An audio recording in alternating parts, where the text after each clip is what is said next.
بسم اللہ الرحمن الرحیم الحمد للہ رب العالمین والصلاة والسلام علی اشرف الانبیاء وسید المرسلین اما بعد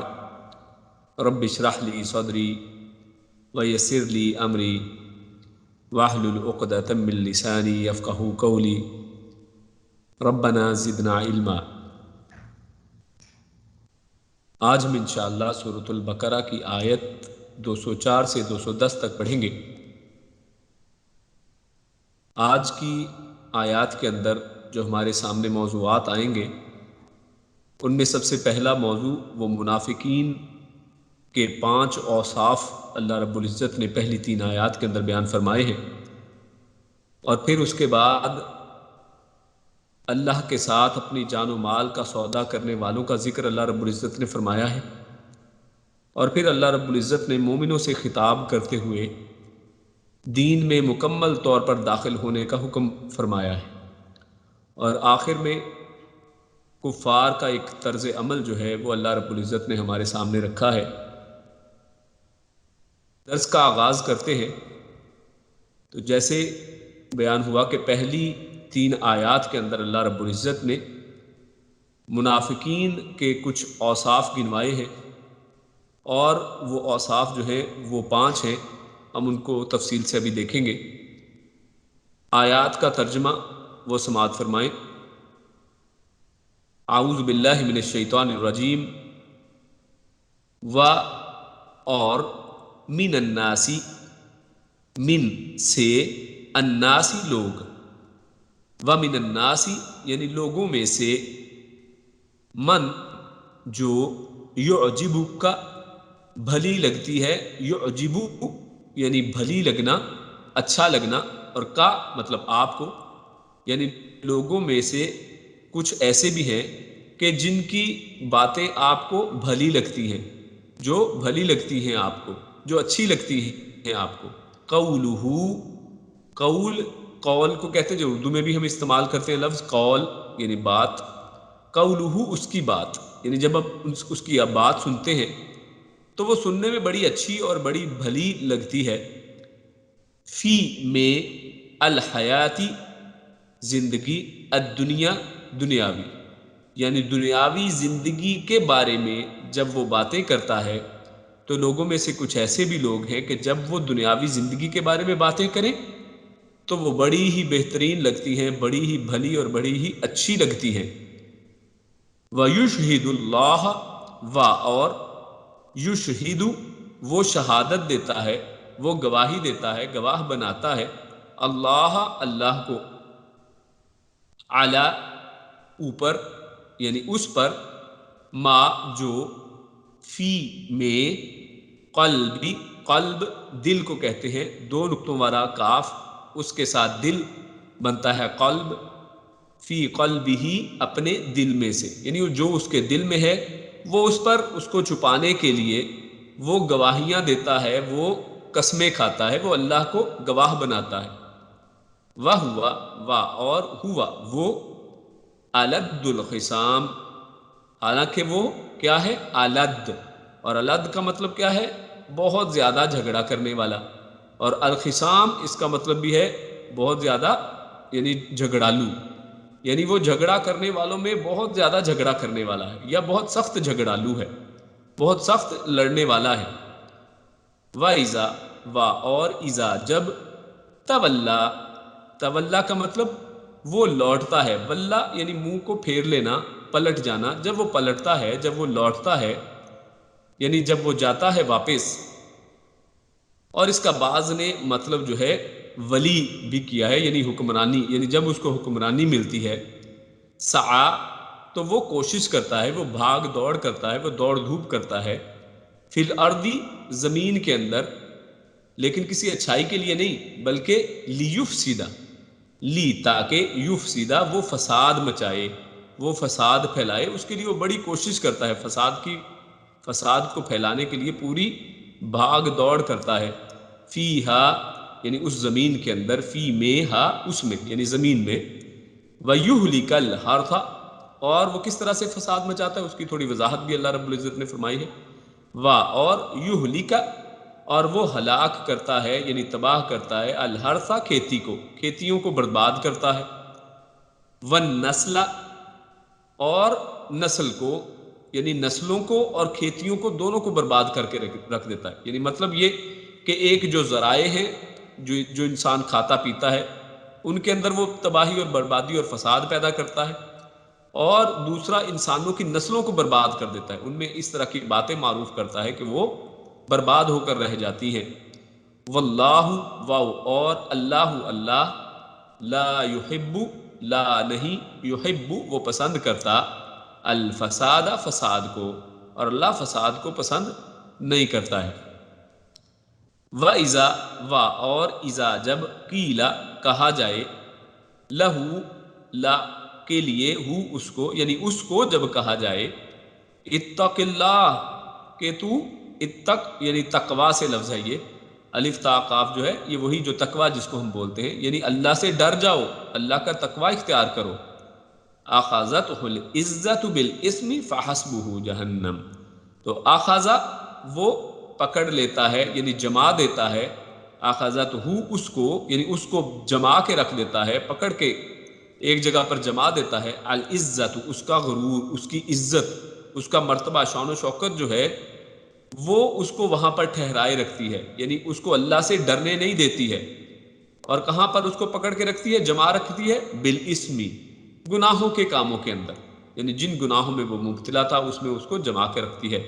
فحسبہ جہنم فاپس حسبہ تو حسب یعنی کافی ہے ہو اس کے لیے جہنم تو جہنم انشاءاللہ ایسے لوگوں کے لیے کافی ہو جائے گی، اس میں ان کو ان کے کیے کا پورا پورا بدلہ ملے گا۔ وَلَبِئْسَ الْمِہَادُ وا اور لا یہ لام تاکید کے لیے ہے، البتہ یعنی تاکیدن یعنی ضرور برضرور، بئسا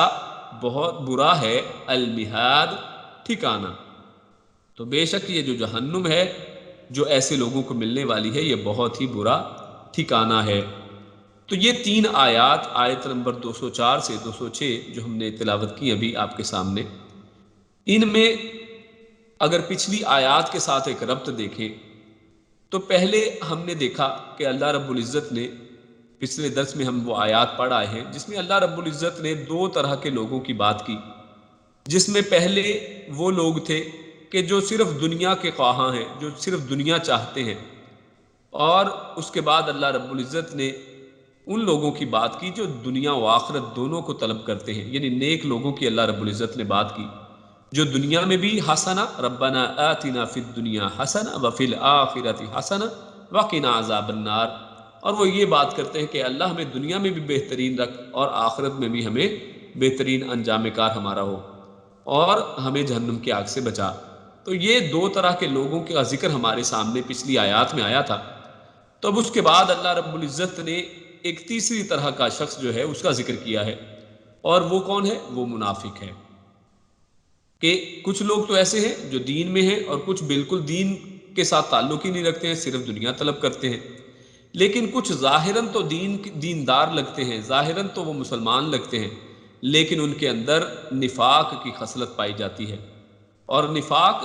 آپ جانتے ہیں سعودی عرب میں جو لوگ رہتے ہیں ان کو معلوم ہے کہ یہاں پر جو پہاڑوں کے اندر سرنگ بنائی جاتی ہے اس کو بھی نفق کہا جاتا ہے،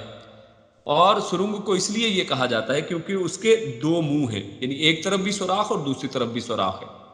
یعنی یہ دوگلا اور دو منہ والا شخص ہوتا ہے جس کی ایک چہرہ کوئی اور دوسرا چہرہ کوئی اور ہے۔ اور یہاں پر اللہ رب العزت ان تین آیات کے اندر انہی منافقین کا تذکرہ کرتے ہیں۔ اور آپ کو یاد ہوگا کہ سورۃ البقرہ کی ابتدا جب ہوئی ہے تو اللہ رب العزت نے وہاں پر بھی تین طرح کے لوگوں کا تذکرہ کیا تھا۔ سورۃ البقرہ سٹارٹ ہوتی ہے تو اللہ رب العزت وہاں پر متقین کا تذکرہ کرتے ہیں اور متقین کی صفات بیان کرتے ہیں۔ اس کے بعد اللہ رب العزت کفار کا تذکرہ کرتے ہیں کہ سواء علیہم انذرتہم ام لم تنذرہم لا یؤمنون، کہ ان کو ڈرائیں نہ ڈرائیں، سمجھائیں نہ سمجھائیں، ان کو کوئی فرق نہیں پڑتا ہے۔ یہ کفار کا تذکرہ تھا۔ اور پھر اللہ رب العزت نے منافقین کا ایک کافی لمبا چوڑا تذکرہ ان کا کیا، اور اس میں ان کے بہت سے جو ہیں اوصاف وہاں پر بھی بیان کیے تھے، لیکن چند اوصاف کو یہاں پر اللہ رب العزت اسی طرح دہراتے ہیں اور کچھ نئے انداز سے بیان فرماتے ہیں۔ اور ان آیات کے حوالے سے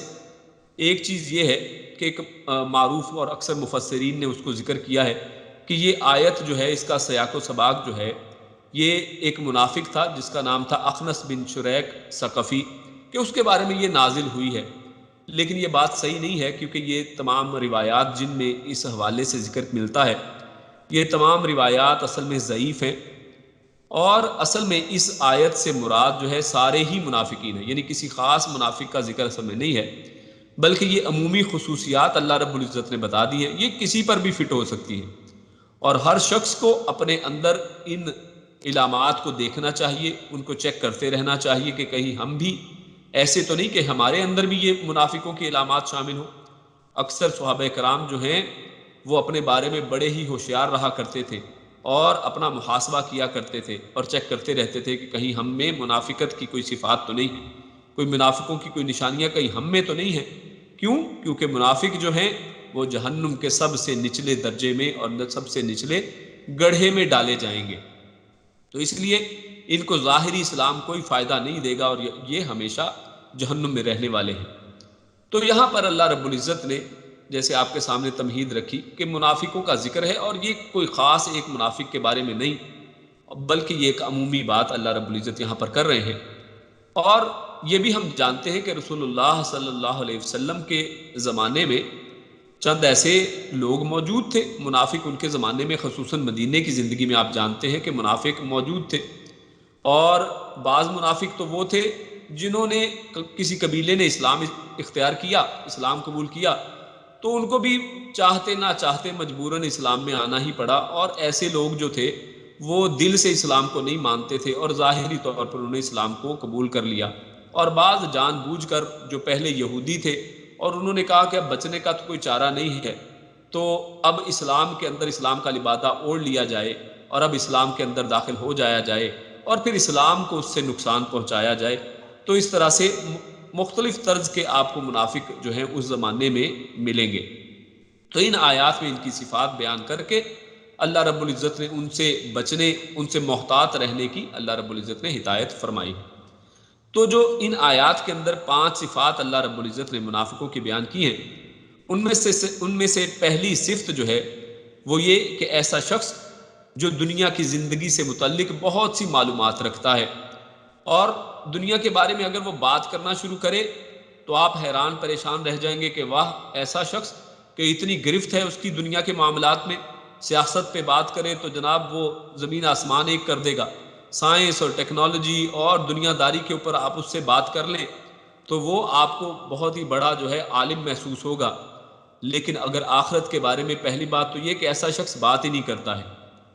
لیکن اگر وہ کبھی بات کرے تو اس میں اس کا علم جو ہے وہ صفر ہے، اس کو اس بارے میں کوئی معلومات نہیں ہوتی ہے، اور وہ صرف علماء کے ساتھ ایسے ہی جھگڑے اور ان کے ساتھ جو ہے وہ تنازع اختیار کرتا ہے، لیکن دین کا اصل میں اس کا کوئی علم ہی نہیں ہوا کرتا۔ جیسے اللہ رب العزت نے واضح طور پر یہاں پر فرمایا کہ من یعجبک قولہ فی الحیات الدنیا، کہ وہ دنیاوی معاملات میں، دنیا کی زندگی کے بارے میں وہ جب بات کرتا ہے تو بڑا زبردست لگتا ہے، بڑا ہی اچھا لگتا ہے کہ واہ کیا بات کرتا ہے یہ شخص۔ اور اسی کا اظہار سورۃ الروم آیت نمبر 7 میں اللہ رب العزت نے ارشاد فرمایا یعلمون ظاہرا من الحیات الدنیا وهم عن الآخرۃ هم غافلون، کہ یہ لوگ جو ہیں وہ دنیا کی اس ظاہری زندگی کے بارے میں وہ بڑا کچھ جانتے ہیں، لیکن آخرت کے بارے میں یہ لوگ غافل ہیں۔ ان کے ساتھ آخرت کی بات کریں، یہ کہیں گے چھوڑیں آخرت کو تو کس نے دیکھا ہے، اور دنیا کے حوالے سے ساری کی ساری ان کی گفتگو کا مدار یہی دنیا رہا کرتی ہے۔ اور اسی طرح ابو ہریرہ رضی اللہ تعالی عنہ سے روایت ہے کہ رسول اللہ صلی اللہ علیہ وسلم نے ارشاد فرمایا کہ اللہ تعالیٰ ہر سخت دل، متکبر، بخیل، پیٹو سے بغض رکھتا ہے جو بازاروں میں شور کرنے والا ہے، رات کو مردار اور دن کو گدھا ہے، یعنی راتوں کو وہ اٹھنے والا نہیں ہے، ایسے سویا ہوگا جیسے مردار ہے، اور دن کو اس طرح سے گدھے کی طرح جو ہے چوکس آپ کو نظر آئے گا، اور دنیا کے معاملات کا وہ عالم ہے اور آخرت کے معاملات سے وہ جاہل ہے۔ تو دوسری صفت جو ہے اللہ رب العزت نے اسی پہلی آیت کے اندر جو بیان کی ہے منافق کی، وہ یہ کہ یہ شخص کیونکہ جانتا ہے کہ دنیا میں میرا کوئی اعتبار نہیں کرے گا، مسلمان مجھ پر یقین نہیں کریں گے، تو اپنی اسی کیفیت کو چھپانے کی خاطر یہ شخص جو ہے یہ قسمیں کھاتا ہے اور جھوٹی قسمیں کھاتا ہے، تاکہ لوگوں کو یقین دلائے کہ وہ بھی بڑا اچھا آدمی ہے اور یہ ان کے ساتھ بڑا مخلص ہے، اور بڑا اپنے اخلاص کا یقین دلانے کی خاطر قسمیں اٹھاتا ہے، گواہیاں دیتا ہے۔ بات بات پر آپ اس کو سنیں گے کہ وہ کہے گا کہ میری جو جان جو ہے اللہ کے ہاتھ میں ہے، اور وہ بات بات میں کہے گا کہ اللہ کی قسم، اور اس طرح کی باتیں وہ بات بات میں کرتا ہے تاکہ لوگوں کو یقین دلائے۔ اور اسی طرح سورۃ المنافقون کی ابتدائی آیات میں بھی اللہ رب العزت نے اس کا کچھ ذکر کیا ہے۔ اللہ رب العزت ارشاد فرماتے ہیں اذا جاءک المنافقون قالوا نشهد انک لرسول اللہ، کہ اللہ کے نبی صلی اللہ علیہ وسلم کے پاس جب یہ منافق آتے ہیں تو اپنی اس جھوٹی بات کا یقین دلانے کے لیے وہ کہتے ہیں کہ ہم گواہی دیتے ہیں، یعنی وہ قسمیں کھاتے ہیں کہ آپ اللہ کے رسول ہیں، جبکہ وہ اس بات میں، یعنی وہ اپنی اس بات کے، بے شک اللہ کے نبی صلی اللہ علیہ وسلم اللہ کے رسول ہیں، لیکن اس بات کے اندر وہ جھوٹے ہیں۔ اور پھر اللہ رب العزت آگے فرماتے ہیں کہ اتخذوا ایمانہم جنہ، انہوں نے اپنی قسمیں کھا کھا کر اس کو اپنے لیے ڈھال بنا لیا ہے، یعنی وہ قسمیں کھا کھا کر اپنے آپ کو اسلام سے اور مسلمانوں سے بچاتے اور چھپاتے رہتے ہیں۔ تیسری صفت جو اللہ رب العزت نے یہاں پر بیان فرمائی ہے وہ ہے وَإِذَا، اور آخری پہلی آیت کے یہ آخری حصہ وَهُوَ أَلَدُّ الْخِصَامِ، کہ اس کی تیسری صفت کیا ہے کہ وہ بڑا ہی جھگڑالو ہوا کرتا ہے۔ اور الد الخصام میں جو الد لفظ ہے اس کا اپنا مطلب ہے کہ بہت سخت جھگڑا کرنے والا، سخت جھگڑالو، اور الخصام اس کے دو معنی مفسرین نے کیے ہیں، اور اس کا ایک معنی تو انہوں نے ایک گرامر کے حوالے سے یہ کیا کہ اگر تو یہ باب مفاعلہ کا مصدر ہے تو پھر اس صورت میں اس کا معنی یہ بنتا ہے کہ جھگڑنے میں سخت جھگڑالو، یعنی یہ شخص جھگڑنے کے اندر جب آتا ہے تو بڑا ہی سخت جھگڑالو ہوتا ہے، یعنی جھگڑے کے معاملات میں یہ جھگڑے تو بہت سخت جھگڑا کرتا ہے۔ اور دوسرا معنی انہوں نے اس طرح سے لیا ہے کہ یہ خصام جو ہے یہ خاصامن کی جمع ہے، اور خاصامن کا مطلب جھگڑنے والا۔ اور آپ کو معلوم ہوگا کہ ہمارے معاشرے کے اندر تو شوہر کو بھی خصم کہا جاتا ہے کہ جو اپنی بیوی کے ساتھ لڑتا ہی رہتا ہے، تو ایسی بات نہیں ہے، میاں بیوی کو اللہ رب العزت نے ایک آپس میں محبت کا، پیار کا رشتہ بنایا ہے، لیکن ہمارے معاشروں میں یہ لفظ عام کر دیے گئے ہیں۔ خیر،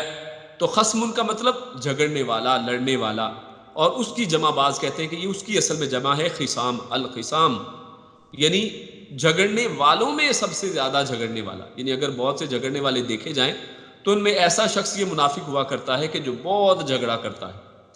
تو عائشہ رضی اللہ تعالیٰ بیان کرتی ہیں کہ رسول اللہ صلی اللہ علیہ وسلم نے فرمایا کہ اللہ تعالیٰ کے ہاں سب آدمیوں سے زیادہ مبغوض، یعنی اللہ کے غضب کا جو شکار ہے، وہ شخص الد الخصام، یعنی جو سخت جھگڑالو ہے، یعنی جھگڑے میں جو سخت جھگڑنے والا ہو، ایسا شخص اللہ کے ہاں اللہ کے غضب کا سب سے زیادہ شکار ہونے والا ہے۔ اور اسی طرح اللہ کے نبی صلی اللہ علیہ وسلم سے جو دوسری ایک حدیث معروف ہے کہ جس میں اللہ کے نبی صلی اللہ علیہ وسلم نے منافق کی نشانیاں بتائی ہیں، ان میں سے یہ بھی ہے کہ جب وہ جھگڑتا ہے تو اس میں گالم گلوچ پر پہنچ جاتا ہے۔ اور اسی طرح چوتھی صفت جو اللہ رب العزت نے ان آیات کے اندر بیان کی ہے، جو آیت نمبر 205 کے اندر ہے، وہ اس طرح سے کہ جب وہ اپنے اخلاص کی قسمیں کھا کر واپس جاتا ہے تو پھر تخریبی کارروائیوں کے ذریعے سے زمین میں فساد مچانے لگتا ہے، یعنی جس کے بارے میں اللہ نے کہا وَإِذَا تَوَلَّىٰ سَعَىٰ فِي الْأَرْضِ لِيُفْسِدَ فِيهَا، کہ جب وہ واپس جاتا ہے یہ جھوٹی قسمیں کھا کے لوگوں کو بڑا یقین دلاتا ہے۔ اور آج اگر اس کی مثال دیکھیں تو ہمارے سامنے عمومی مثال جو اس کی آتی ہے، وہ پولیٹیشنز ہمارے سامنے آ جاتے ہیں، لوگوں کے سامنے آئیں گے، بڑی قسمیں کھائیں گے، لوگوں کو بتائیں گے ہم آپ کے ساتھی ہیں، ہم آپ کے لیے بڑا اچھا چاہتے ہیں، لیکن جب ان کو حکومت ملتی ہے تو اس کے بعد یہ لوگ زمین کے اندر جو فساد مچاتے ہیں وہ ہمارے سامنے ہیں۔ اور دوسری وہ کیا کرتے ہیں وَيُهْلِكَ الْحَرْثَ وَالنَّسْلَ، اور وہاں کی نسلوں کو برباد کر دیتے ہیں مختلف اپنی پالیسیز کے ذریعے اور مختلف طریقوں کے اس طرح کے حربوں کے ذریعے، اور وہاں کی کھیتیوں کو، کھانے پینے کے نظام کو برباد کر کے رکھ دیتے ہیں، اور مہنگائی کا دورہ رہتا ہے، اور جو آج ہم ہمارے سامنے ہیں۔ لیکن یہ ایک صرف مثال کے طور پر میں نے یہ بتایا، پولیٹیشنز کی مثال۔ یہ تمام منافقین کے اندر یہ ایک جو ہے یہ صفت پائی جاتی ہے کہ جب وہ لوگ اس طرح سے اللہ رب العزت کی قسمیں کھا کھا کر مسلمانوں کو یقین دلا کر جب واپس پہنچتے ہیں، یعنی اکیلے ہوتے ہیں، اپنے شیطانوں کے پاس جاتے ہیں، تو اس وقت وہ پلاننگ ان کی کیا ہوتی ہے کہ وہ مسلمانوں کے اندر، زمین کے اندر فساد مچانے کی کوشش کرتے ہیں۔ اور جیسے پہلے بیان کیا کہ اس کا ایک معنی اگر یہی واپس لوٹنا کیا جائے تو یہی معنی ہوگا جیسے آپ کے سامنے رکھا، اور اگر اس کا دوسرا معنی لیا جائے جس کا مطلب یہ ہے تولا کا مطلب یعنی یہ والی بنتے ہیں، یعنی جب ان کو ولایت مل جاتی ہے، جب یہ کسی شخص کسی جگہ کے حکمران بن جاتے ہیں، صاحب اقتدار بن جاتے ہیں، اقتدار میں آ جاتے ہیں، تو پھر یہ ایسی حرکتیں جو ہیں وہ کرتے ہیں۔ اور آخری صفت جو اللہ رب العزت نے آخری آیت کے اندر یعنی 206 کے اندر اللہ رب العزت نے بیان فرمائی ہے، وَإِذَا قِيلَ لَهُ اتَّقِ اللَّهَ أَخَذَتْهُ الْعِزَّةُ بِالْإِثْمِ فَحَسْبُهُ جَهَنَّمُ وَلَبِئْسَ الْمِهَادُ، کہ جب اسے اللہ تعالیٰ سے ڈرنے کے لیے کہا جاتا ہے، جب کہا جاتا ہے، اس کو سمجھایا جاتا ہے کہ بھائی اللہ سے ڈر جاؤ، تو پھر ایسا شخص اس کی جو عزت نفس ہے وہ درمیان میں آڑے آ جاتی ہے، اور اس کا غرور، اس کا تکبر جو ہے، اس کا مال اور اس کا حسب اور اس کا جو نسب ہے وہ اس کے درمیان میں کھڑا ہو جاتا ہے، اور ایسے شخص کو اللہ سے ڈرنے سے روک دیتا ہے، اور اس کے گناہوں پر مجبور رکھتا ہے کہ اب تم اپنے گناہ کر رہے ہو، کرتے چلے جاؤ ورنہ ایکسپوز ہو جاؤ گے، اور وہ مزید اس گناہوں کی دلدل کے اندر پھنستا چلا جاتا ہے۔ لیکن آخر میں اللہ رب العزت نے کہا تو پھر ایسے تمام جو چیزیں ہیں، جو منافقین جو ایسے کردار کے مالک ہیں، جو ایسی صفات کے مالک ہیں، تو اللہ رب العزت کہتے ہیں فَحَسْبُهُ جَهَنَّمُ، تو ایسے کے لیے سمپل حل اللہ رب العزت کے پاس ان کے لیے ہے کہ ان کے لیے جہنم جو ہے اللہ نے کافی کر دی ہے، وَلَبِئْسَ الْمِہَادُ، اور یہ جو جہنم ہے یہ بہت ہی برا ٹھکانہ ہے۔ اللہ رب العزت ہم سب کو اس نفاق کی خصلتوں سے باز رکھے، اللہ رب العزت ہمیں جہنم سے محفوظ فرمائے۔ اس کے بعد اگلی آیت کے اندر اللہ رب العزت نے پہلی آیت میں یہ منافقین کا ذکر کیا، تو بعد میں آگے اللہ رب العزت نے اس کے فوراً بعد اس کے بالکل اپوزٹ چیز کا ذکر کیا ہے، ایسے لوگوں کا ذکر کہ جو لوگ نہ صرف اپنی جان بلکہ اس کے ساتھ جان اور مال دونوں کے ساتھ اللہ رب العزت کے ساتھ سودا کر لیتے ہیں، دونوں چیزیں اللہ رب العزت کے لیے قربان کر دیتے ہیں اور دونوں اللہ رب العزت کے سامنے حاضر کر دیتے ہیں، یعنی پوری کی پوری طرح وہ اللہ رب العزت کے سامنے سبمٹ اپنے آپ کو کر دیتے ہیں، اسلام میں اچھی طرح سے وہ عمل کرتے ہیں۔ تو اس کے بارے میں اللہ رب العزت یہاں پر ارشاد فرماتے ہیں وَمِنَ النَّاسِ،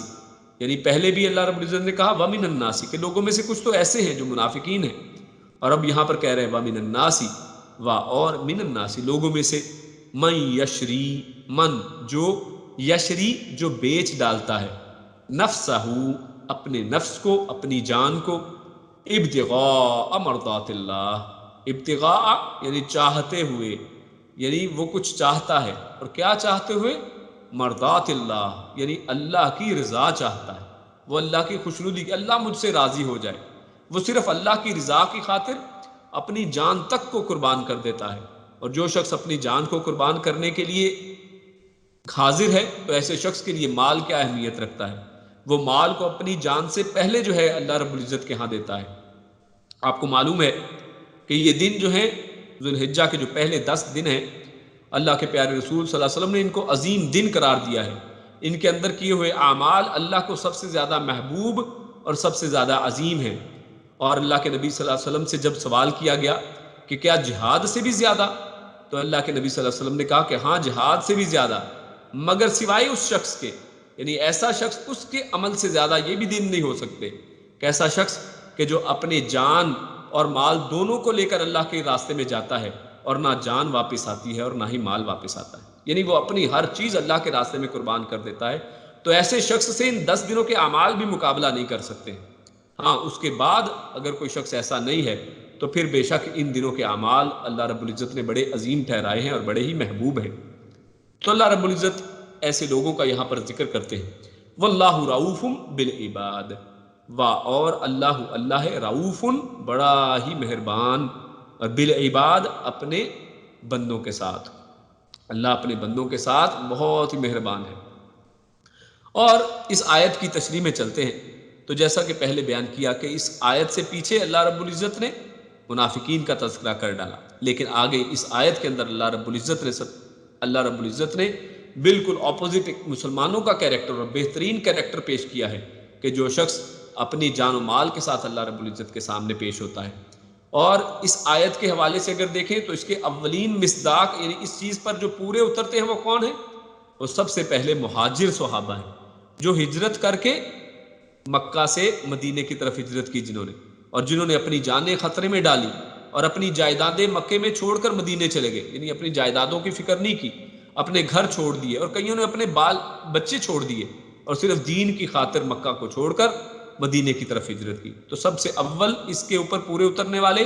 وہ مہاجرین ہیں، اور اس کے بعد انصار صحابہ ہیں جنہوں نے اپنی جان و مال سے ان کی مدد کی۔ کسی کے پاس 2 باغ تھے تو اپنے ایک باغ اس نے اپنے بھائی مہاجر بھائی کو دے دیا، کسی کے پاس 2 بیویاں تھیں تو اس نے پیش کر دی کہ یہ میری 2 بیویاں ہیں، ان میں سے جو تمہیں اچھی لگتی ہے وہ تم رکھ لو۔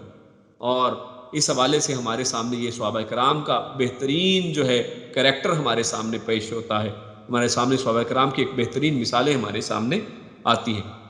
اور یہاں پر اللہ رب العزت نے جو کہا واللہ رعوف بالعباد، تو یہاں پر با کے بعد العباد کا ہے، صرف عباد نہیں کہا ہے، یعنی اللہ اپنے ہر بندے کے ساتھ رعوف اور مہربان نہیں ہے اس طرح سے، بلکہ العباد کہہ کے اللہ رب العزت نے ان بندوں کو خاص کر لیا ہے کہ جو اپنی جانوں کو بھی اللہ رب العزت کے ساتھ بیچ دیتے ہیں، یعنی جنہوں نے اللہ رب العزت کے ساتھ اپنی جانوں کا سودا کر لیا ہے کہ ہم اپنی جانیں یہاں پر دیتے ہیں اور قیامت والے دن ہمیں تمہاری رضا چاہیے، وہ اللہ کی رضا کے بدلے میں اپنی جانوں کو بیچ دیا ہے انہوں نے، تو اس لیے یہاں پر العباد کہہ کے خاص کر دیا گیا ہے۔ لیکن عموماً دیکھیں تو یہ آیت بالکل ہر اس شخص کے لیے ہے، اس امت کے تمام مومنین، تمام متقین اور دنیا کے مقابلے میں دین کو اور آخرت کو ترجیح دینے والوں کو سب کو شامل ہے، یعنی سب اس کے حامل ہو سکتے ہیں۔ کوئی بھی شخص اگر اس رویے کو پیش کرتا ہے تو صرف صحابہ نہیں، آج کے دور میں بھی اگر آج کے دور کے مسلمان بھی اس آیت کے اوپر پورا اترے تو سب کے لیے اللہ رب العزت کا یہی وعدہ ہے واللہ رعوف بالعباد، تو اللہ رب العزت بڑی ہی مہربانی کرنے والے ہیں۔ اسی طرح اللہ رب العزت نے فرمایا ان اللہ اشتری من المؤمنین انفسهم واموالهم، کیا کہ بے شک اللہ نے مومنوں سے ان کی جانیں اور ان کے اموال خرید لیے ہیں، یعنی یہاں پر ذکر ہوا کہ اس نے بیچ ڈالا ہے، تو کیا آگے خریدا بھی گیا تھا کہ نہیں، یعنی سوال پیدا ہوتا ہے۔ تو اللہ رب العزت نے قرآن کریم سورۃ التوبہ کے اندر اس کے اوپر بھی تسلی دے دی ہے مسلمانوں کو کہ یہ لوگ جو بیچنے کے لیے ریڈی ہیں، اللہ رب العزت خریدنے کے لیے ریڈی ہے، اللہ رب العزت نے ان کے مال خرید لیے ہیں، ان کی جانیں خرید لی ہیں، یعنی یہ سودا طے پا چکا ہے، اللہ رب العزت ان سے راضی ہو چکا ہے۔ اور بعض روایات میں ہے کہ یہ آیت حضرت صہیب رضی اللہ تعالیٰ عنہ رومی کے بارے میں نازل ہوئی کہ جب وہ ہجرت کرنے لگے تو کافروں نے کہا کہ یہ مال سب یہاں کا کمایا ہوا ہے، اسے ہم ساتھ نہیں لے جانے دیں گے۔ حضرت صہیب رضی اللہ تعالیٰ عنہ نے یہ سارا مال ان کے حوالے کر دیا،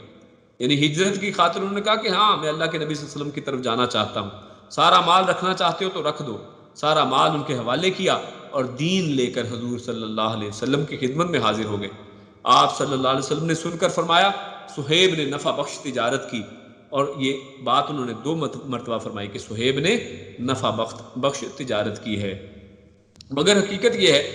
کہ یہ جو بات ہے، یہ آیت جو ہے، یہ سب صحابہ کے ساتھ اور سب کے ساتھ، یعنی سب کا رویہ، سب کا طریقہ کار یہی ہوا کرتا تھا، سارے صحابہ کرام اسی طرح سے۔ یہ تو ایک مثال کے طور پر صہیب رومی رضی اللہ تعالیٰ عنہ کی مثال آپ کے سامنے ہے، ورنہ تمام صحابہ کرام نے یہی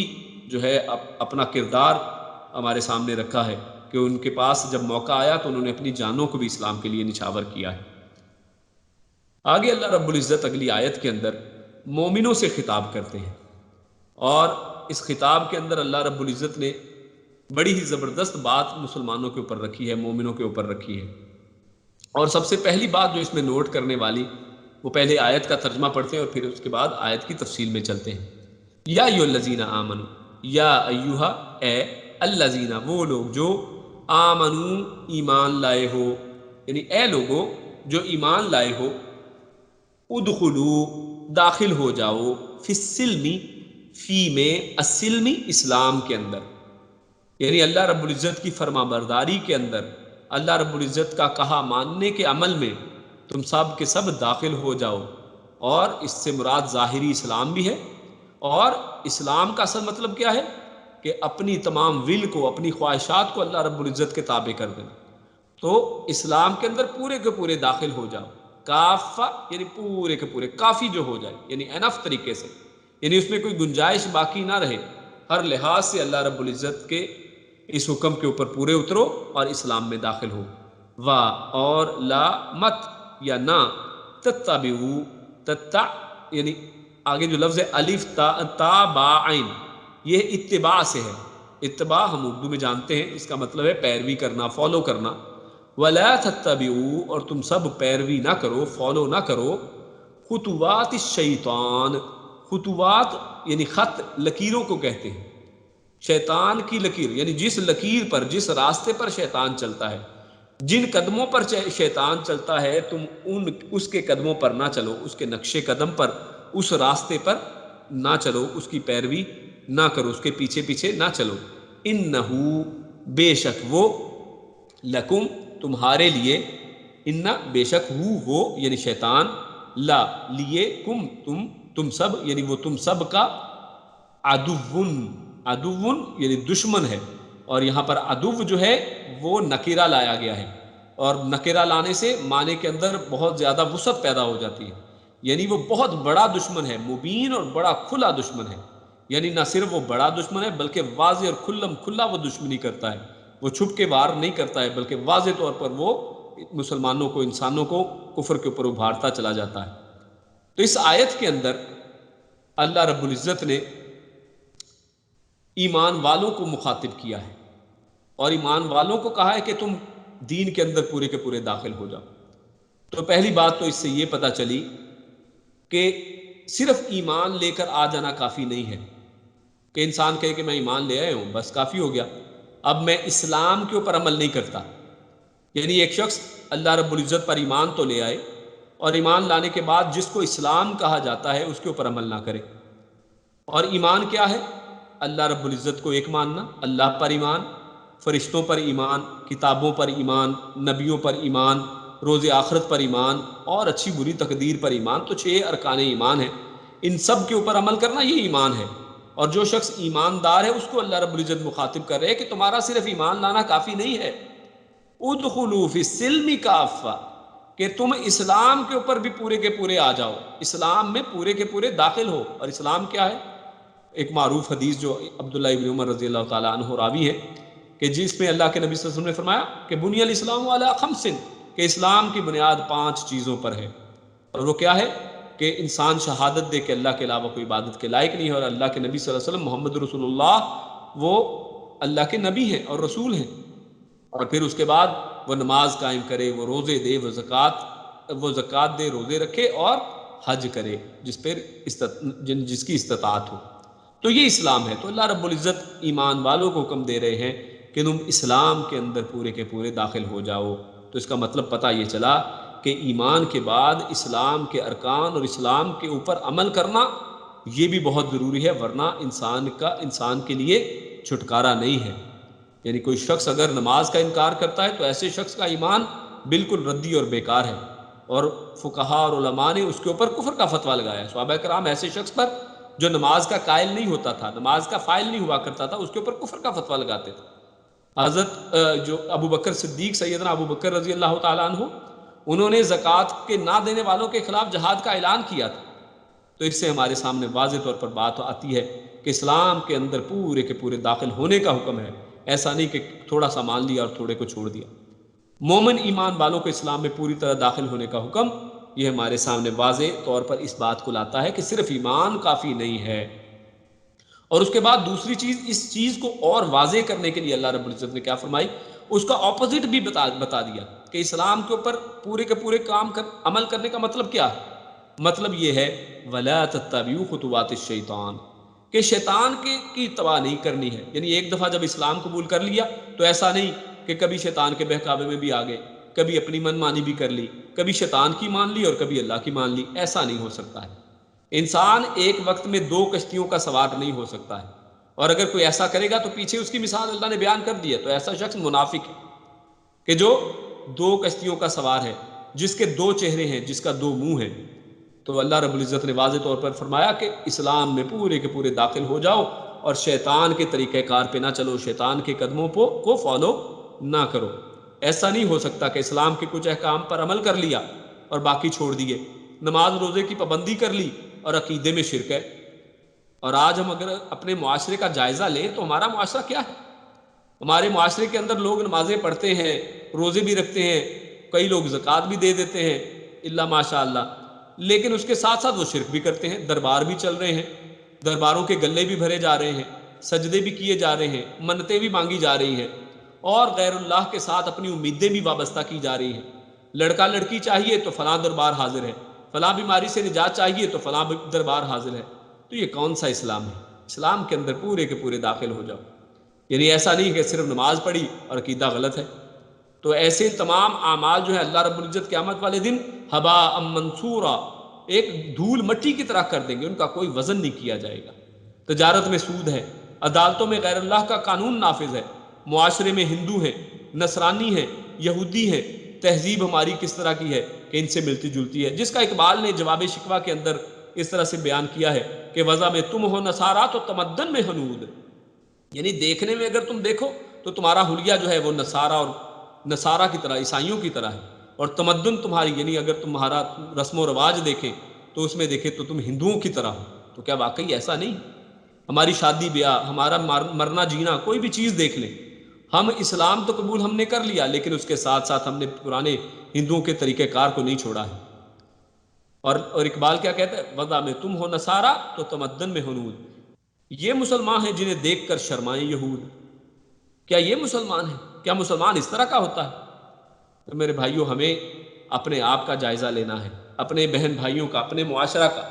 اور ہم سب اس کے ذمہ دار ہیں کہ ہم سب جو ہیں، کیونکہ یہاں پر اللہ رب العزت نے اکیلے آدمی کو نہیں کہا ہے کہ تم اکیلے داخل ہو جاؤ، اللہ نے کہا ادخلوا، تم سب داخل ہو۔ ہم نے خود بھی داخل ہونا ہے اسلام کے اندر، اور اپنے بہن بھائیوں کو، اپنے ہمسایوں کو، اپنے رشتہ داروں کو، جہاں تک ہماری استطاعت ہو، جتنے ہم قابل ہوں، جتنا ہم کر سکے، فاتقوا اللہ ما استطعتم، اللہ رب العزت نے ارشاد فرمایا کہ اللہ سے اتنا ڈرو جتنا تم استطاعت رکھتے ہو۔ اپنی استطاعت کی حد تک سب نے کوشش کرنی ہے کہ سب کے سب اسلام کے اندر داخل ہوں۔ اور اللہ رب العزت نے قرآن کریم میں ارشاد فرمایا ہے کہ قوا انفسکم واہلیکم نارا، کہ تم خود بھی جہنم کی آگ سے بچو اور اپنے اہل کو بھی بچاؤ۔ یعنی اکیلے ہیں، ایسا نہیں ہو سکتا کہ میں تو جنت کے اندر چلا جاؤں اور میرے بیوی بچے جو ہیں وہ جہنم میں جائیں۔ اور قیامت والے دن کچھ ایسے واقعات ہوں گے بھی کہ جس میں ایک شخص جنت میں جانے والا ہوگا اور اس کی بیوی اس کو پھر وہاں پر روک لے گی کہ اس نے مجھے تو کبھی کوئی دین کی ہدایت کی بات ہی نہیں کی تھی۔ تو آخر وہ شخص جنت سے جاتا جاتا جہنم کے ساتھ اپنی بیوی کے ساتھ وہاں پہ جائے گا۔ یعنی وہاں پر دعوے دار کھڑے ہو جائیں گے کہ اس نے مجھے کبھی کچھ سمجھایا نہیں، مجھے کبھی کچھ بتایا نہیں، مجھے سیدھے راستے کا اس کو پتا تھا، مجھے کیوں نہیں بتایا اس نے۔ تو یہاں پر اللہ رب العزت نے سب کے سب کو یہاں پر ذمہ داری لگائی۔ اور یہود کی رسوائی جو تھی وہ کیسے ہوئی تھی؟ وہ بھی اسی طرح کے عمل کی وجہ سے ہوئی تھی۔ یہود وہ رسوا ہو چکے ہیں اس سے پہلے، ان کا طرز عمل ہمارے سامنے ہے۔ اللہ رب العزت ارشاد فرماتے ہیں افتؤمنون ببعض الکتاب وتکفرون ببعض، اسی سورۃ البقرہ کے اندر پہلے شروع میں آ چکا ہے کہ وہ کیا کرتے تھے کہ کیا تم کتاب کے بعض پر ایمان لاتے ہو اور بعض کا کفر کرتے ہو؟ یعنی وہ کچھ چیزوں کو مان لیتے تھے، جس پہ دل کیا، اور جس پہ دل نہیں ریجھا اس کے اوپر عمل نہیں کرتے تھے۔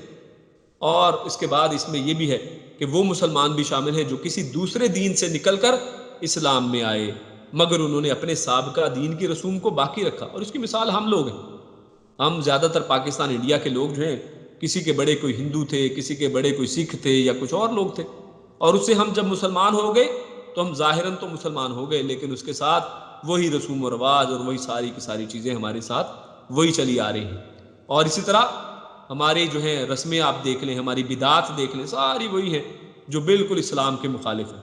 یا اس سے مراد وہ مسلمان بھی ہیں کہ جو مسلمان ہو کر بھی انہوں نے اپنے روزمرہ کے طور طریقوں کو نہ چھوڑا، اور اس میں آج کل کے سیکولر ذہن کی تردید بھی ہے، سیکولر ذہن بھی ہیں آج کے، اور ان کی بھی تردید اصل میں اس میں اللہ رب العزت نے کی ہے کہ ایسا نہیں ہے کہ تم اپنا نام عبداللہ اور عبد الرحمن رکھ لو تو اس سے تم مسلمان کہلانا شروع ہو جاؤ اور باقی تم اپنے آپ کو سیکولر سمجھو، جو مرضی کرتے پھرو۔ ایسی بات نہیں ہے۔ اسلام کا مکمل طور پر اپنانے سے ان لوگوں نے انکار کر دیا ہے، یہ اسلام کا مکمل طور پر اپنانے کے لیے راضی نہیں ہے۔ یہ کہتے ہیں، آج کے لوگوں کو آپ دیکھ لیں، آج کل ٹی وی میں آ رہے ہیں مسلسل، آپ دیکھ رہے ہیں کہ یہ لوگ کہتے ہیں کہ جناب چاند کو دیکھنے کی کیا ضرورت ہے، سائنس پہلے ہی بتا دیتی ہے کہ کس دن چاند نکلا ہے اور کتنی اس کی عمر ہے۔ اور ایسی بات نہیں ہے۔ اللہ رب العزت نے دین کی ایک ایک چیز کی وضاحت فرمائی ہے، اور جس چیز میں تم ایکسپرٹ ہو، وہی بات پیچھے آیت میں منافقین کیا ہے کہ دنیا کی باتیں کریں گے تو بڑی اس میں ان کے پاس مہارت ہے، لیکن دین کے بارے میں ان کو پتہ ہی کچھ نہیں ہے، اور اس میں بھی اپنے آپ کو یہ ماہر سمجھنے کی کوشش کریں تو ان پر افسوس ہی کیا جا سکتا ہے، اور کیا کر سکتے ہیں۔ اور یہ جو سیکولر لوگ ہیں یہ کیا کہتے ہیں کہ یہ دین کو مکمل طور پر اپنانے کے لیے تو تیار نہیں ہے، بلکہ دین کو عبادت یعنی مساجد تک محدود کرنا اور سیاست اور ایوان حکومت سے دین کو نکال دینا چاہتے ہیں۔ اور آج اس کی بھی مثال ہمارے سامنے ہے کہ ہماری اسمبلیوں کو دیکھ لیں، اس میں کیا کوئی عالم ہے اس دفعہ؟ تو بلکہ شاید میرے خیال میں کوئی بھی عالم جو ہے، کوئی بھی جو دین کے علماء تھے جو پہلے کبھی اسمبلیوں میں نظر آتے تھے، اس دفعہ کوئی بھی نہیں ہے، کوئی شخص اسمبلی کا حصہ نہیں ہے۔ اور ان کو ووٹ کس نے دیے ہیں؟ یعنی اس کا مطلب ہے کہ ہمارے پورے معاشرے کی یہاں پر ہمارے سامنے عکاسی ہے کہ ہمارا پورے کا پورا معاشرہ جو ہے وہ ہی نہیں چاہتا ہے کہ دین ہمارے اوپر نافذ ہو۔ انہوں نے علماء کو ووٹ ہی نہیں دیے ہیں۔ ہاں، اور اس کے ساتھ ساتھ علماء کا بھی قصور ہے کہ جو علماء صرف نام کے علماء ہیں اور ان کے اندر دین والی کوئی بات نہیں ہے، وہ بھی کرپشن کے اندر اسی طرح شامل ہے۔ خیر آگے چلتے ہیں۔ اللہ رب العزت نے ارشاد فرمایا وَلَا تَتَّبِعُوا خُطُوَاتِ الشَّيْطَانِ، کہ شیطان کے قدموں کی پیروی مت کرو جو تمہیں مذکورہ خلاف اسلام باتوں کے لیے حسین فلسفے تلاش کر کے پیش کرتا ہے، برائیوں پر خوش نما غلاف چڑھاتا ہے اور بدعات کو بھی نیکی کی طرح نظر وہ دکھلاتا ہے کہ جیسے یہ بدعات بھی نیکی ہیں، تاکہ اس کے دام ہم رنگ زمین میں پھنسے رہو۔ یعنی انسان اسی طرح ان بدعات کے اندر پھنسا رہے، ان کو خوبصورت مزین کر کے ہمارے سامنے لاتا ہے۔ اور آخر میں اللہ رب العزت نے کہا اِنَّهُ لَكُمْ عَدُوٌّ مُّبِينٌ، اور اسی کی وضاحت اللہ رب العزت نے سورۃ الفاطر آیت نمبر 6 میں ارشاد فرمائی اِنَّ الشَّيْطَانَ لَكُمْ عَدُوٌّ فَاتَّخِذُوهُ عَدُوًّا، کہ بے شک شیطان تمہارا دشمن ہے، تم اسے اپنا دشمن ہی سمجھو، یعنی اس کو اپنا دشمن بناؤ، اس کو دشمن پکڑو۔ یعنی ایسا نہیں ہونا چاہیے کہ تم اس دشمن کے ساتھ اپنی دوستیاں بنا کر بیٹھ جاؤ۔ آگے اللہ رب العزت نے کفار کا طرز عمل وہ ہمارے سامنے رکھا ہے، اور اس آیت کے اندر اللہ رب العزت ارشاد فرماتے ہیں فَإِن زَلَلْتُم مِّن بَعْدِ مَا جَاءَتْكُمُ الْبَيِّنَاتُ، پس ان اگر زللتم، زلل پھنس گئے تم سب، اور اگر تم پھنس گئے، یعنی پھر کا لفظ یعنی اگر دین کی بات اور اللہ رب العزت نے واضح احکامات فرمائے کہ تم دین کے اندر پورے کے پورے داخل ہو جاؤ، اگر اس واضح نصیحت کے بعد، اس واضح دین کی تبلیغ اور دعوت کے بعد بھی اگر تم پھسل گئے، یعنی اگر تم سلپ ہو گئے، اگر تم پھر ہی پھنسے رہے، من بعدی اس کے بعد کے، ما کے، جاء آیا، جاءت آئیں، کم تم سب تمہارے پاس، البینات کھلی نشانیاں، یعنی کھلی نشانیوں کے آ جانے کے باوجود بھی اگر تم پھسل گئے، پھر بھی تم ایمان نہیں لے کر آئے، فَعْلَمُوا، فا تو یا پس لہذا،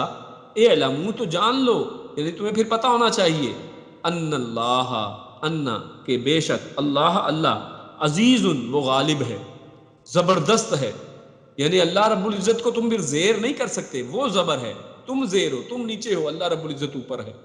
اور اللہ رب العزت کی طاقت جو ہے وہ اتنی ہے، ان بطش ربک لشدید، کہ اللہ کی طاقت، اللہ کی پکڑ سے کوئی نہیں بچ سکتا۔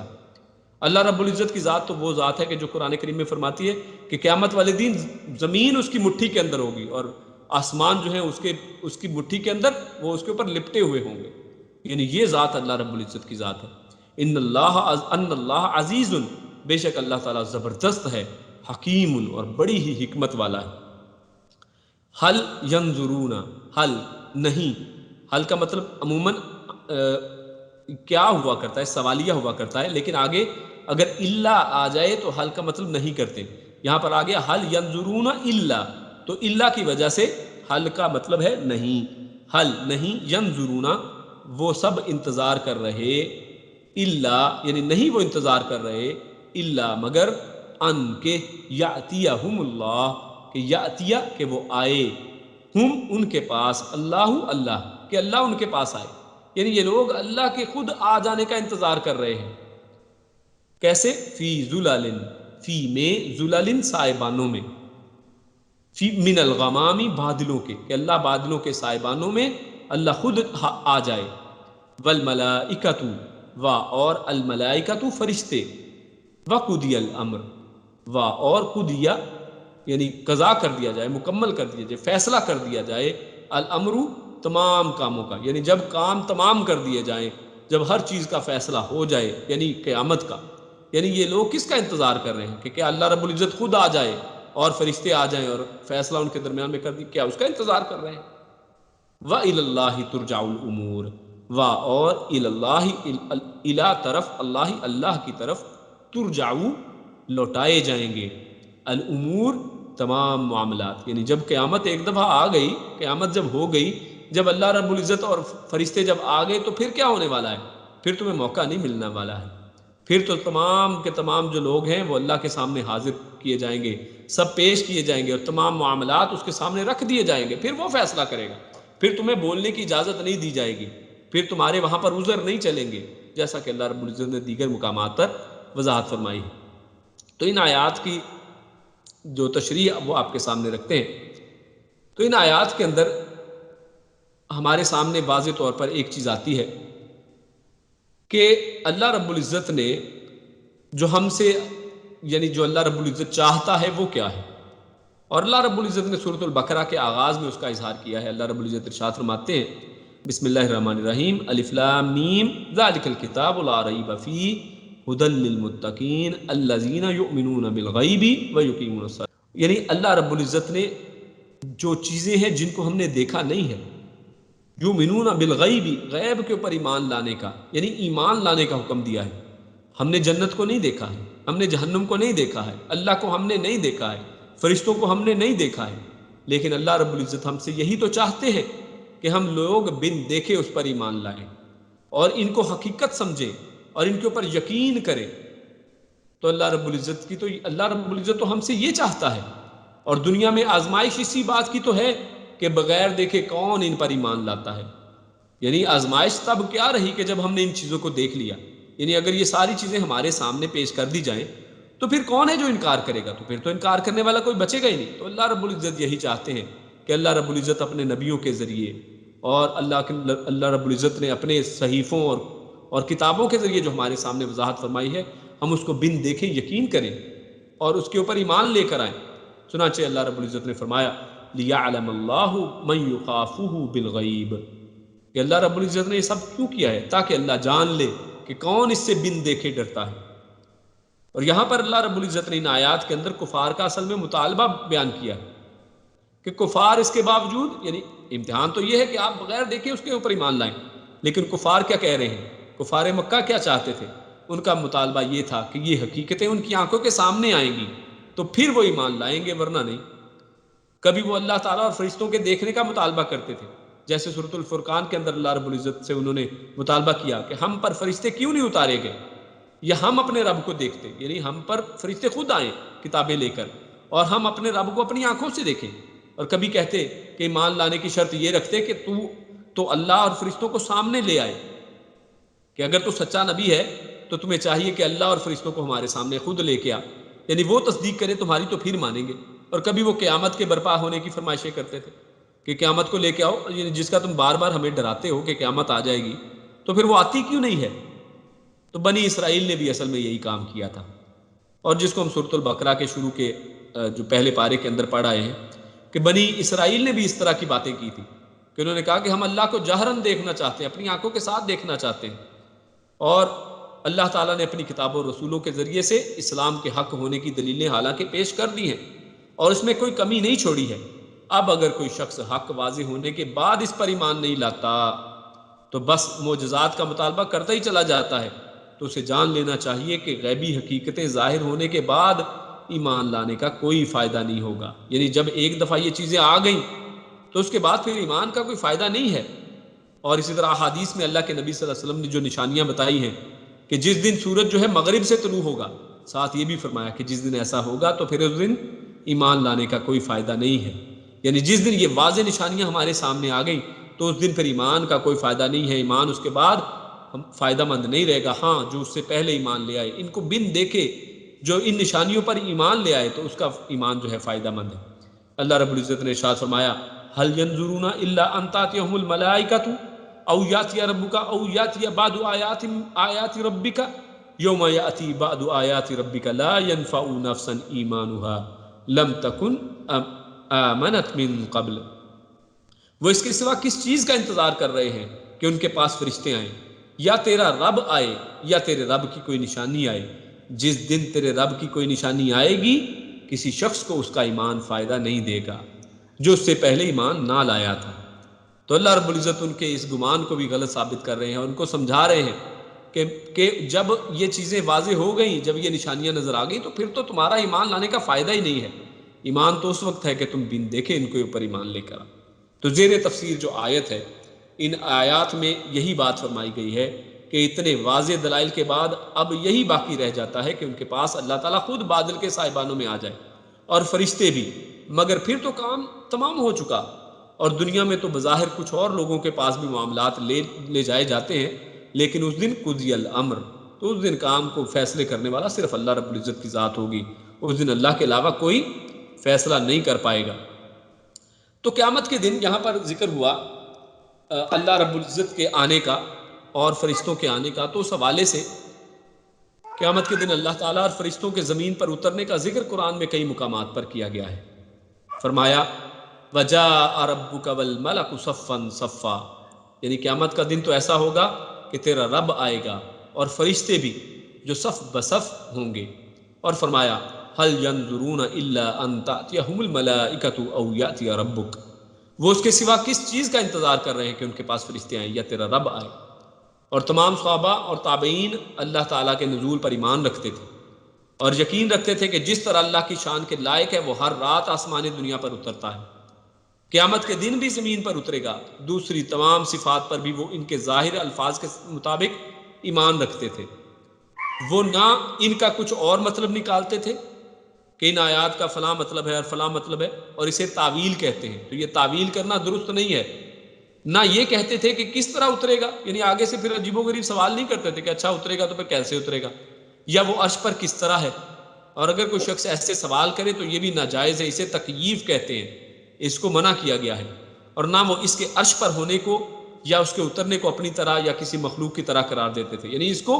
کسی دوسرے کے ساتھ مماثلت اور مثال بھی نہیں سمجھتے تھے کہ جیسے ہم بیٹھتے ہیں، جیسے ہم کھڑے ہوتے ہیں، جیسے ہم اترتے ہیں اللہ رب العزت ایسے اترے گا، نہیں، وہ اس کی تشبیہ بھی نہیں کرتے تھے، یعنی اس کو کسی چیز کے ساتھ مشابہت، مماثلت، سملیرٹی نہیں کرتے تھے۔ نہ یہ کہتے کہ ہمیں معلوم ہی نہیں کہ ان الفاظ کا معنی کیا ہے، کیونکہ آج بہت سے لوگ ایسے ہیں کہ جو کہتے ہیں کہ جی اچھا ان کو چھوڑو، ان کا مطلب ہی کیا ہے، یہ سوال کرنے کا فائدہ ہی کیا ہے، بس یہ اللہ ہی جانتا ہے، تو ایسی بات بھی نہیں ہے۔ اور یہ معاملہ بھی ہے تفویض کہتے ہیں اس کو، یعنی وہ ان چیزوں کو کہتے ہیں کہ ہاں معلوم ہے جتنا اللہ رب العزت نے بیان فرما دیا، اللہ نے کہا کہ وہ اس دن آئے گا تو بالکل آئے گا۔ وَجَاءَ رَبُّكَ وَالْمَلَكُ صَفًّا صَفًّا، اور بعد میں آنے والے لوگوں نے غیر مسلموں سے متاثر ہو کر کسی نے سرے سے ان صفات کا انکار ہی کر دیا، کسی نے تعویل کی، کسی نے اپنے پاس سے کیفیت متعین کی، اور کسی نے مخلوق کے ساتھ مشابہ کر دیا۔ یہ تمام صورتیں در حقیقت انکار ہی کی صورتیں ہیں، اور اس حوالے سے اگر کوئی شخص مزید دیکھنا چاہتا ہے تو سورۃ الحاقہ اور سورۃ الفجر کی تفاسیر کو دیکھا جا سکتا ہے۔ اور اسی پر اپنی آج کے درس کو ختم کرتے ہیں۔ اللہ رب العزت سے دعا ہے کہ جو کہا سنا اس پر عمل کرنے کی، سمجھنے کی توفیق عطا فرمائے۔ اللہ رب العزت نیک عمل اور اچھی سمجھ کی توفیق عطا فرمائے۔ سبحان ربک رب العزت عما یصفون وسلام علی المرسلین والحمد للہ رب العالمین۔ جزاکم اللہ خیرا وبارک اللہ فیکم۔ السلام علیکم ورحمۃ اللہ وبرکاتہ۔